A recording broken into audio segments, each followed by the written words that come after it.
Hello all, welcome to my channel The Vanya Show. I hope you all are doing very well in your lives. So आज मैं आपसे 5G के बारे में बात कर रही हूँ। 5G का ऑक्शन इस महीने 26 जुलाई को होने वाला है और ये बहुत ज़्यादा पॉपुलर और इन कॉन्वर्सेशन है इस समय। सो एक्चुअली 5G क्या है, मैं इस वीडियो में आपको इसके बारे में सारी इन्फॉर्मेशन दूंगी। सो 1990 में जब 1G फ़ोन्स आए थे तब फ़ोन ब्रीफ के साइज़ के होते थे लेकिन कॉन्वर्सेशन बहुत ज़्यादा शॉर्ट होती थी। फॉलोड बाय 2G जहाँ पर मोबाइल सर्विसेज की डिमांड बहुत ज़्यादा बढ़ गई। तब 3G आया which was characterized by SMS and mobile internet service. And thanks to 4G that we have our smartphones, we have App Store, we have YouTube today. So 5G क्या है? 5G cellular networks की 5th generation है जिसमें जिसकी speed 100 times faster है 4G से। और India की जो ग्लोबल रैंकिंग है as per Ookla's global speed test index वो बहुत कम है because of the internet speed. So 5G launch के बाद ऐसा कहा जा रहा है कि इंडिया की रैंकिंग इम्प्रूव हो जाएगी और बहुत सारी अनसीन जो पहले कभी ऐसी अपॉर्चुनिटीज़ देखने को नहीं मिली लोगों के लिए और बिजनेसेस के लिए बहुत अच्छी अपॉर्चुनिटीज़ देखने को मिलेंगी। सो डेफिनेटली ये एक बहुत एडवांस मूव है। बहुत टाइम से इसके ट्रायल्स चल रहे थे, अब ये ऑक्शन हुआ है। That means a lot of progress has happened in this. So according to the latest update by the telecom minister 2022 के एंड तक इसमें बहुत ज़्यादा डेवलपमेंट्स देखने को मिलेगा और 5G नेटवर्क्स 20 से 25 सिटीज़ में ऑपरेशनल हो जाएंगे which is a really nice news. And ये बहुत ज़्यादा रेवेन्यू जनरेटिंग भी होगा मोबाइल सर्विस प्रोवाइडर्स के लिए। ऐसा बोला जा रहा है कि 2030 तक 17 बिलियन का ये रेवेन्यू जनरेट करेगा और 5G नेटवर्क का जो सब्सक्रिप्शन है वो 40% हो चुका होगा by the year 2027। So which is really nice. इतनी सारी अच्छी बातें इसके बारे में सुनने को मिल रही हैं। रेवेन्यू जनरेशन अपॉर्चुनिटीज़ बहुत ज़्यादा क्रिएट होंगी।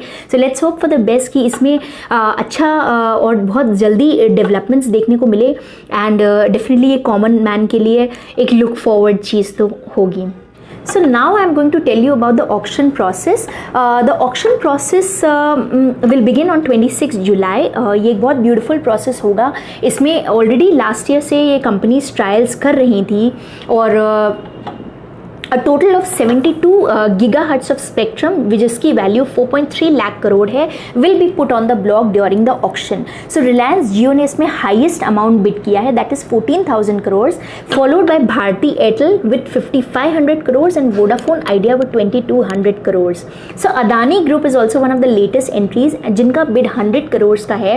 So as per Adani Group उनका कोई प्लान नहीं है टेलीकॉम सेक्टर में एंटर करने का। उन्होंने इस बात को डिनाई किया है पर उनका जो पार्टिसिपेशन है इस ऑक्शन में is definitely enough to raise the speculation. So let's hope for the best कि ये ऑक्शन सक्सेसफुल हो और बहुत ज़्यादा इसमें जल्दी हमें अच्छे डेवलपमेंट्स देखने को मिले।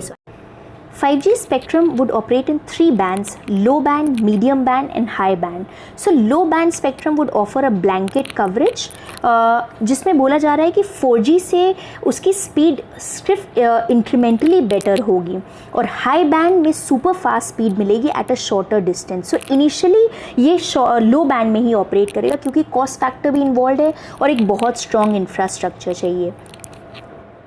सो 5G कनेक्टिविटी 2022 में जिन सिटीज़ में आएगी उनके मैं आपको नाम बता दे रही हूँ। तो those are Bangalore, Gurugram, Kolkata, Mumbai, Chandigarh, Delhi, Jamnagar, Ahmedabad, Chennai, Hyderabad, Lucknow, Pune and Gandhinagar. So those are the cities जिसमें 2022 में ऑपरेशनल हो जाना चाहिए।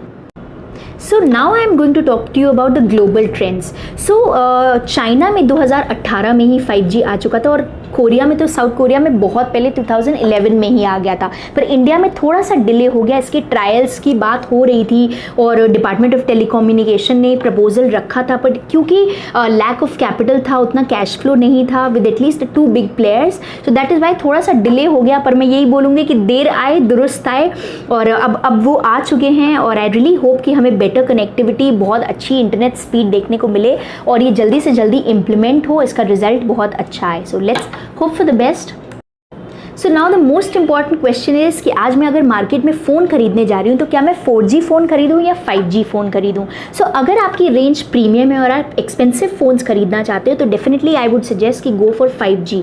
लेकिन अगर आपकी रेंज 20,000 से नीचे है आपका बजट तो फिर you should go for 4G। और उस समय आपको क्या फीचर्स मिल रहे हैं, सिर्फ 5G लेने के लिए आप 5G फ़ोन्स में मत जाइए, बट डेफिनेटली सी कि उस समय आपको क्या फीचर्स मिल रहे हैं। हो सकता है 20,000 से कम में आपको 5G वो दे रहा हो लेकिन बाकी फीचर्स से आपको कॉम्प्रोमाइज़ करना पड़े। So definitely I would suggest कि आप उस समय फीचर्स देखिए, what is being offered on the table.